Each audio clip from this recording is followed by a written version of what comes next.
Greetings, Ohio Valley. This is Dan Lima with OSU Extension from Belmont County. And this is Karen Cox from WVU Extension in Ohio County. Thanks for tuning in to Extension Calling, your source for research-based information for the farm, garden, and home.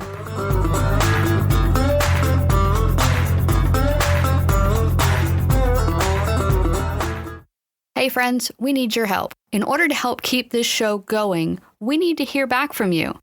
Please take some time and check out our evaluation. Let us know if you like the show, and especially let us know if you've used any of the information you've gained from our show. Once again, you can reach us directly. You can call Karen at 304-234-3673. That's 304-234-3673. Or you can reach Dan at 740-695-1455. That's 740-695-1455. Hello, Karen. Hey, Dan. Sounds like you're having a good time. Oh my gosh, it's been a morning. Yeah, things are great. All right. So, welcome to the hot July weather. You know, I feel like we have been lucky with this heat wave all over the country. You know, when you look at those national maps. All right, I'm knocking on some wood right now. And then you see where the Ohio Valley is. I know, but still, like, relatively speaking, we've been lucky. I mean, past tense, of course. I'd like our luck to hold out a little bit longer so my camping trip isn't miserable. Well, what do you want? To be hot or to be wet? Oh, gosh, that's such a trade-off there, because when you're hot, you're wet anyway. You know, yeah. When we talk about droughts and too much rain, droughts are always worse, I think, in the long run. But this is different. It depends on the extremes. I mean, extremes of both suck. You know, you can have floods or complete desiccation of plant life, and it's just, we'll just pass on both. I agree. Yeah, floods could probably be doing more damage. You're right about that. Now, when we're talking about, crop health and production levels, a drought's really gonna cut you down. But I don't know. But we're talking about farm living and making a living farming. Yeah, a flood can be devastating. You're right. Good point. Yeah, but we do what we can. And so we're coming back again today to bring you some more information about how to have good management strategies and hopefully keep your farm sustainable for the long term. Yeah, we're going to go out to the hay and pasture field for the next few minutes now. I was going to say it's been a while since we've been there, but we typically go back quite a bit. Yeah. And we got a couple events coming up that I want to plug now before we forget about them and get distracted here. Good idea. You want to tell us about the one coming up in Caldwell in September? Absolutely. So there is going to be the Stockman Stewardship Program. That's in Caldwell, Ohio. It's actually at the Eastern Agricultural Research Station from OSU. It is September 29 and 30. It's a 2-day event, really big event, being sponsored by the National Cattlemen's Association, the Ohio Cattlemen's Association, Beef Quality Assurance, Merck Animal Health is a sponsor, NCBA is a sponsor, and Certified Angus is also a sponsor. You're going to hear from renowned stockmanship clinicians and other industry experts. We're going to do some shoot side trainings, talk about herd health and planning, cattle handling. You'll also get your BQA certification if you have it, or it's a great opportunity to renew it as well. We're going to have breakout sessions covering biosecurity, nutrition, industry hot topics. We're going to actually have hands-on cattle handling. It's going to be both indoors, outdoors.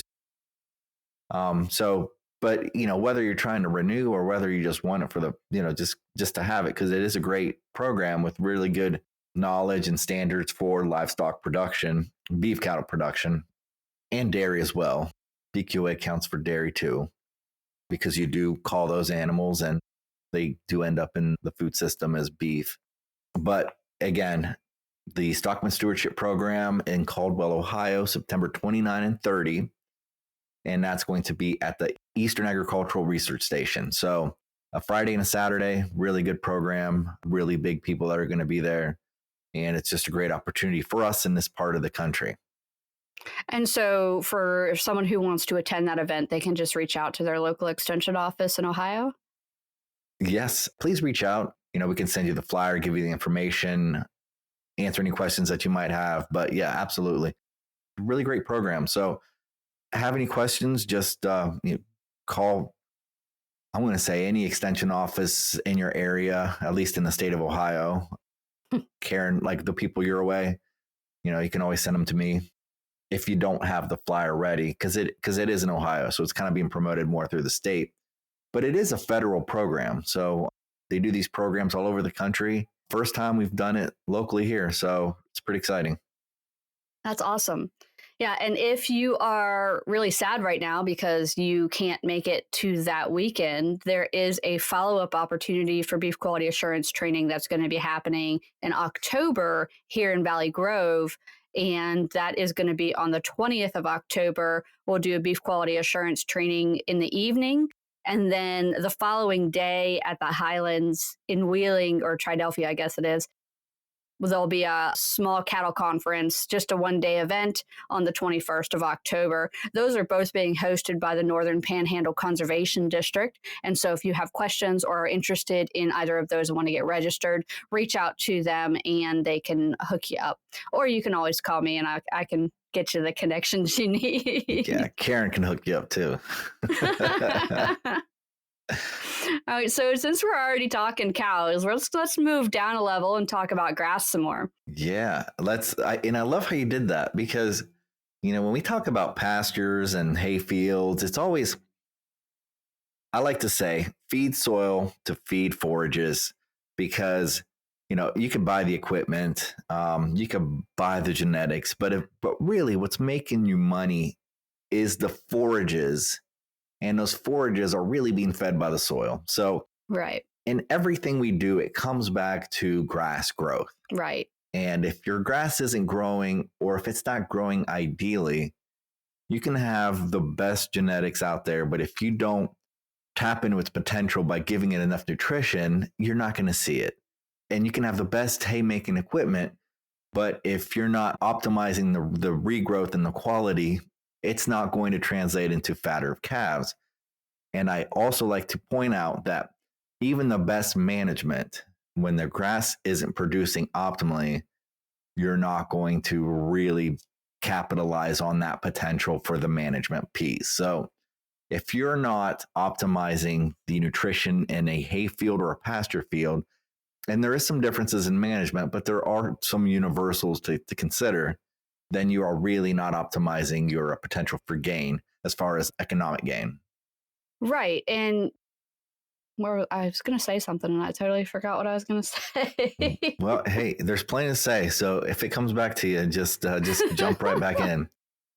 And one of the best places to start is what, Karen? Starts with an S and ends with a T. With a T? And it's 2 words. Soil test. No, so that's 2 words.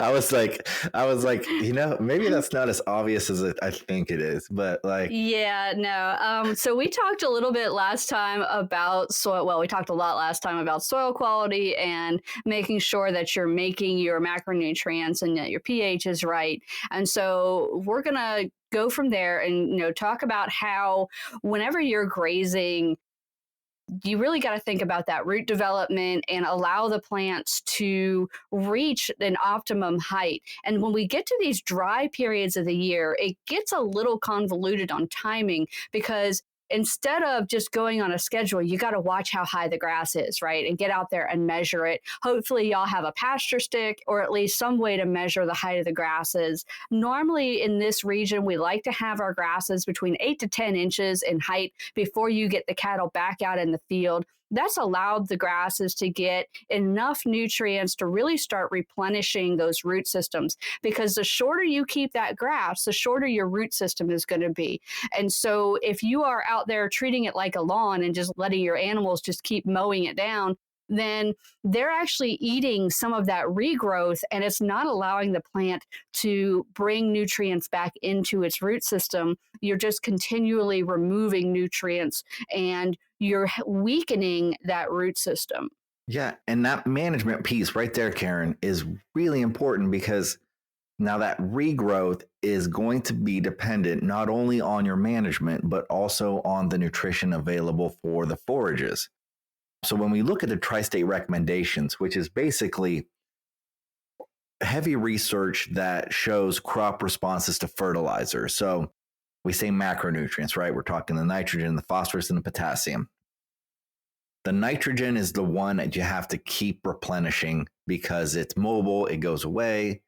It also has a really good way of popping up sometimes, depending, like in weather dependent, right? A major thunderstorm will bring nitrogen from the atmosphere down to the soil. But there are certain things like your phosphorus, your potassium levels. Phosphorus, very essential for DNA replication, so cell growth, cell replication. Potassium for a lot of biochemical functions. So if your P and your K are deficient, then one, you're not going to get the response from the nitrogen that you want. And that regrowth that Karen was talking about doesn't happen very fast, which is going to slow everything down. And if you overgraze, now you have reduced it even further. So what are the P and K recommendations according to the tri-state recommendations that have been researched in various states to show that there is a deficiency if you lack these nutrients? For phosphorus, we like to say it's 30 to 50 parts per million for forages. And this is in Mylic 3, which most soil tests are going to be in. In this region. Thank you. And then for potassium, and I think potassium is the one element that really gets people. It's 120 to 170 parts per million for clay soils. For sandy soils, it's actually a little bit lower, at least from where I am and where Karen is. That's typically the standard, 120 to 170. And the reason it's much higher is because if you look at the removal rates per ton of hay, potassium, you're removing 50 pounds of potassium per ton of hay. If you look at the phosphorus levels, you're really removing 20 pounds of phosphorus per ton of hay. Now, this is really important because we always like to make sure that we have enough phosphorus in our soils, and you're dealing with lower numbers, but if your phosphorus and your potassium are about the same level and they are below that Mylic recommendation, understand that chances are you are more deficient in potassium than you are in phosphorus because there's a much higher need for forages to use potassium than phosphorus. And it does become a little bit more costly to manage for potassium. But one of the things you have to understand is you're not going to optimize your regrowth by shortening the rest. It will actually shorten the rest period because the grass will respond faster, will grow better. It will eventually lead to better production of livestock because you are making sure that your soil can accommodate those forages. So if in a pasture situation where you have a lot of nutrient recycling, once your P and K are well balanced and you are managing to the point where your livestock are depositing those nutrients uniformly by some management intensive grazing practices, then you don't really have to worry too much about your P and K. Obviously, check your pH every once in a while, but every time you apply the nitrogen, your P and K are in balance and they're going to respond better. But in a hayfield situation or in a situation where you do pasture and then you remove some hay at the end of the season, you are removing those nutrients. And remember, per ton of hay, you're removing 50 pounds of potassium. So it can really diminish that potassium level really quickly. So then as you apply fertilizers now, you're not going to get the benefit that you saw before because you're losing a lot of those things, and everything needs that balance. So the beauty of the soil test is it allows you to look into the ground, making sure that your soil can actually feed the forages all three macronutrients that it needs. Right. And the chemistry, I didn't get into the chemistry, but obviously the chemistry is the first thing you do because that's what makes everything else available, whether it's in abundance or not. Right. And when you're looking at your soil tests, like Dan had said in a previous episode, Those soil tests are designed to actually have you remove that forage. And so when you put on your soil test, this is for a hay field or this is from a pasture field, they do vary on their recommendations. In West Virginia, our research has shown that we have an expected yield of 2.5 to 4.2 tons per acre per year for grass legume hay. And so when you talk about that, you are completely removing that volume of production from your fields. Now, remember, a ton is 2,000 pounds. And so if you're getting 3 5x5 bales, you multiply your height by your width by your length, and then multiply that by about 10.5, depending on how tight your baler is running. And that is going to give you an estimate as to how much that bale is going to weigh. And so you multiply that out. Let's say you're getting 3 5x5 bales per acre. That is about 2 tons. So a little bit under, actually. So you're going to ask yourself, okay, why am I only getting or not quite getting 2 tons when my minimum expectation should be 2.5 tons for the particular soil type that I have?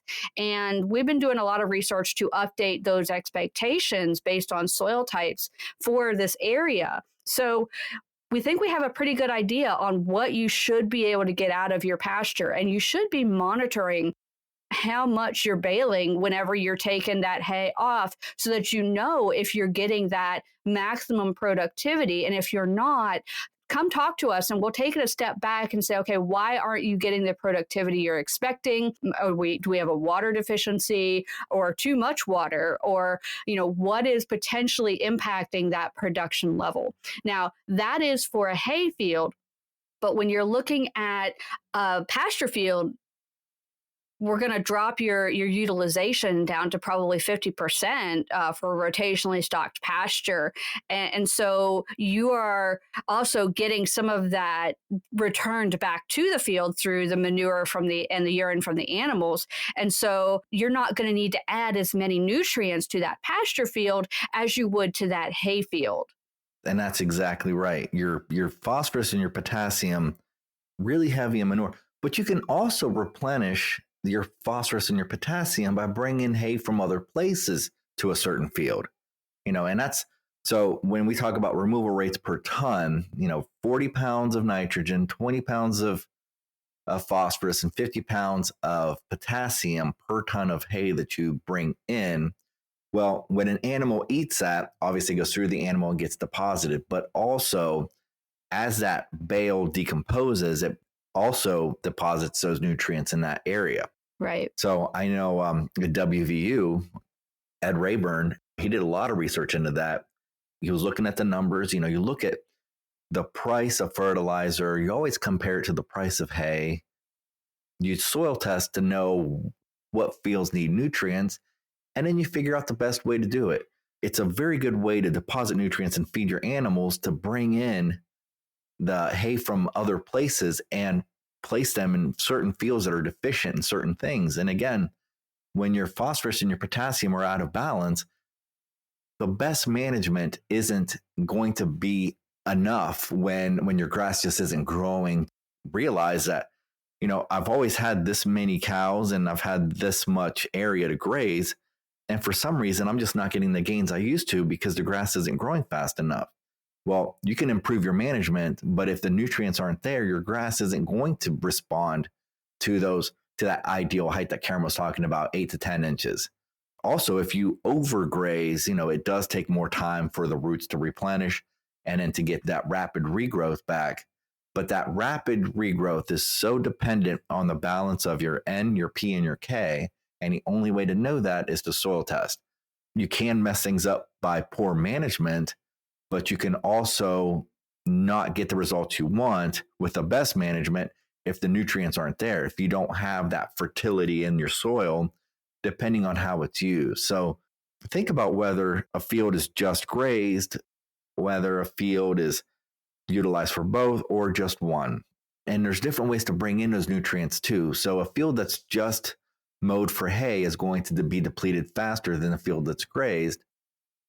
but you might not be able to replenish nutrients in a hayfield by bringing hay from other places, right? Because that hay's just going to sit there and it's not going to really travel the field and give you uniform fertility. But you can use fertilizers in those situations too. So, you have options. Yeah. One of the things I like to recommend for a low input field renovation for a hayfield is to get some temporary fencing, the step-in electric fencing, train your cows to it, and then you have a low quality hayfield. Instead of purchasing really expensive fertilizer, buy the hay or take the hay from another one of your fields and roll it out or rotationally feed it so that the cattle are in there and you're adding the nutrients from the hay that's not being eaten, and you're adding nutrients from the animals themselves. So you're replenishing that hayfield.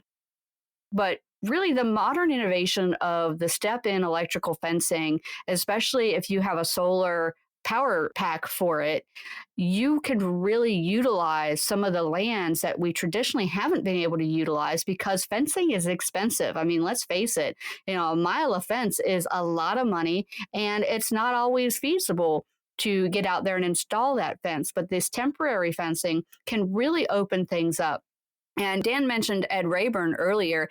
Ed's view was that if you can get the cattle off after 3 days, then you are preventing them from eating the new regrowth that is occurring on the grasses, and you're going to have a healthier grass. But he's also realistic and recognizes that, okay, maybe 7 days is the more realistic number there. So if you can get your animals moved off of a patch of grass every 7 days, then that's really going to provide the nutrient balance and that time balance to allow the grasses to recuperate, allow them to collect a little bit more nutrients. And that is from a forage renovation standard. So you're trying to get the forage up. But yeah, adding hay to those hay fields, because you are continually removing. And I'm going to throw this out there because this is kind of a pet peeve of mine, and I'm sure it's a pet peeve of some farmers too, where you have someone who's moved into a rural area and they buy a large property which has a lot of hay fields on it, and then they want someone to come out and bale the hay off of those hay fields, but they never fertilize it. They never add lime, and they just expect that grass to keep being valuable to the local farmers without feeding the grasses. So if you're one of those people who has purchased a large piece of property in a rural area with large hay fields, work with your local farmers to make sure that the hay you're asking them to bale because you don't have the equipment is worth their time and effort to come and get, because farmers don't want to feed their cows Cheetos. They want healthy food and healthy forage for their animals. So consider working with them and talk to them about what the forage tests say and how you can keep that field healthy if you're asking them to keep your field mown. Sorry, pet peeve. I had to throw that out there.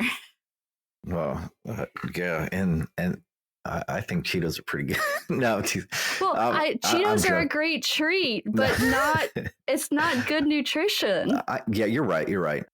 So again, going back to this, feed soil to feed forages, because forages are what make you money. Nothing else is making you money in the cattle industry other than forages. People are, well, what if you feed corn? Okay, but corn is still a grass, and that's important too. So it's still very relevant to this. But as far as like from a cow calf operation, selling calves and optimizing your optimizing so that your inputs are not nearly as much as your outputs. Grazing is a very essential thing to do, and there is more than just managing the livestock itself, but you got to manage the nutrients in your soil, because again, that's what's feeding the forages. So, these numbers, we didn't, the all these universities, all these land grant universities out there, they didn't just pull them out of nowhere. They soil tested all over the country, all different types of soil. And they actually were able to measure a response to certain fertilizers within certain ranges. And as far as like not only the rapid growth of the forages, but also the quality of that forage, you can't make high quality forages out of nutrients that aren't there. So you are also increasing the quality of the forage so that you're not feeding that junk hay that Karen was talking about by just having basically lignin stems growing that have no protein value at all. So that leaf area is full of chlorophyll, and chlorophyll needs your nitrogen, your phosphorus, and your potassium for operation, for photosynthesis. Not only the proteins that make it happen, and I was talking about potassium being essentially in a lot of biochemical and enzyme functions. So those things just don't operate the way they want to operate if the nutrients aren't there. So if you really want to work hard and you want to see your management pay off, then you got to make sure that the nutrients are there and that your forages will actually make money for you by optimizing their growth. Karen threw out solar panels, which is how you should think about the leaf area that you're leaving behind when you are grazing. The leaves are like solar panels that make energy and put it into the forage itself. So when you overgraze it, you basically have to rebuild solar panels, and that comes from the roots, and that takes a lot more time than if you're just leaving those solar panels in place, as far as like leaf area and forages. That's the metaphor I'm using here for regrowth itself. But again, if you don't have those nutrients, the best management really isn't going to pay off either. So do a soil test, pay attention to the way things are, keep the records of production, because you can easily identify some deficient fields. And again, there are various ways to bring nutrients to fields. Fertilizer is one, animals are another, and bringing hay from other places is another way to bring nutrients. Because remember, removal rates per ton of hay, 40 pounds of nitrogen, 20 pounds of phosphorus, and 50 pounds of potassium. Hey friends, we need to hear back from you. Please take some time and check out our evaluation.